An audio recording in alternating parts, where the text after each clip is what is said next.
জায়গা থেকে আমরা একটি বিষয় স্পষ্ট করেছি যে নৌকা ডুবে গিয়েছে সেটি আর বাংলাদেশ আর কখনোই ভাসবে না।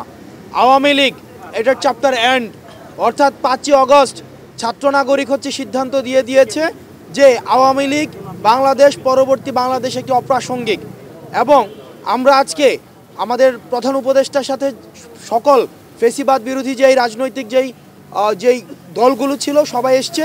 আমরা সবার মতামতের ভিত্তিতে আমরা সবাই একটা জায়গায় একমতে পৌঁছেছি যে পরবর্তী বাংলাদেশে আওয়ামী লীগ একটি অপ্রাসঙ্গিক। এবং আপনারা দেখেছেন যে বিভিন্ন সময় বিভিন্ন দল যেভাবে মানুষ থেকে হারিয়ে যায়, যেভাবে অপ্রাসঙ্গিক হয়ে যায়, ঠিক একইভাবে আওয়ামী লীগও ঠিক সেভাবে অপ্রাসঙ্গিক হয়েছে।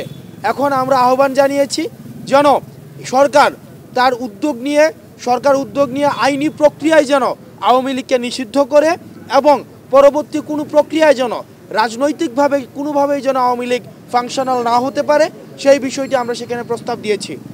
দ্বিতীয়ত, আওয়ামী লীগকে এই যে রাজনৈতিকভাবে এবং আওয়ামী লীগকে নিষিদ্ধ করার প্রথম ধাপ হিসাবে আমরা আজকে যেটি প্রস্তাব করেছি সেটি হচ্ছে আওয়ামী লীগের নিবন্ধন বাতিল করে দেওয়ার। আওয়ামী লীগের নিবন্ধন বাতিল করার মধ্য দিয়ে আওয়ামী লীগকে পলিটিক্যালি ডিসফাংশনাল করা, যেটি আমরা 5ই আগস্ট ছাত্র নাগরিক যেটির জনরায়ের মধ্য দিয়ে সিদ্ধান্ত দিয়েছে সেটির হবে ইনস্টিটিউশনাল রায়। এবং আজকে আমরা এই বিষয়টিতে আমরা মোটাদাকে সকল রাজনৈতিক দলকে আমরা ঐক্যমত্যের জায়গায় পেয়েছি। এবং আমরা আশাবাদী যে রাজনৈতিক যেই শুদ্ধাচার বা সদাচারের যে সংস্কৃতিটি শুরু হয়েছে আমাদের 24 পরবর্তী বাংলাদেশে সেটি অব্যাহত থাকবে।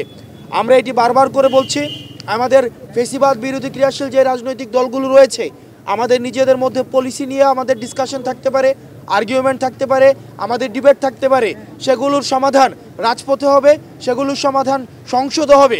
কিন্তু আওয়ামী লীগ যে ধরনের ফেসিবাদী যেই ধরনের রাষ্ট্র কাঠামো তৈরি করেছে, যেই ধরনের রাজনৈতিক দলগুলোর মধ্যে যে ধরনের অপশাসনের যেই চর্চা অব্যাহত রেখেছিল সেটিকে আমরা আর বাংলাদেশে ফেরত আনতে চাইনি।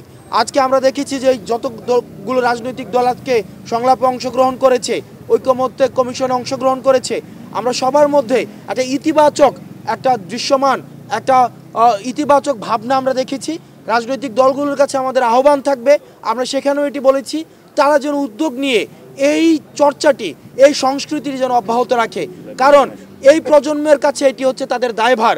কারণ রাজনৈতিক দলগুলো যদি তাদের এই নতুন প্রজন্মের কাছে এই কমিটমেন্টে ব্যর্থ হয় তাহলে আমাদের পরবর্তী রাজনৈতিক যে ভবিষ্যৎ সেটি অন্ধকারে যাবে। এবং সেই জায়গা থেকে আমরা তাদের কাছে আহ্বান জানিয়েছি ছাত্র নাগরিক যে আমরা উদ্যোগটি নিয়েছিলাম জুলাই প্রক্লেমেশনের, সেটিকে যেন এই রাজনৈতিক দলগুলো ঐক্যমত্যের ভিত্তিতে এবং প্রধান উপদেষ্টার উদ্যোগে সেটিকে যেন আমরা ইনস্টিটিউশনাল করতে পারি। এবং আমাদের কাছে আজকে মনে হয়েছে সেটির একটি এক্সটেন্ডেড ভার্সন, সেটি যে জুলাই চার্টার। আমরা জুলাই চার্টার এবং জুলাই প্রক্লেমেশন সেটি আমরা দ্রুততম সময়ের মধ্যে আমরা দৃশ্যমান দেখতে চাই। এবং সর্বশেষে আমরা এই বিষয়টি সেখানে আমরা একমতে পৌঁছেছি যে আওয়ামী লীগ পরবর্তী বাংলাদেশ অপ্রাসঙ্গিক।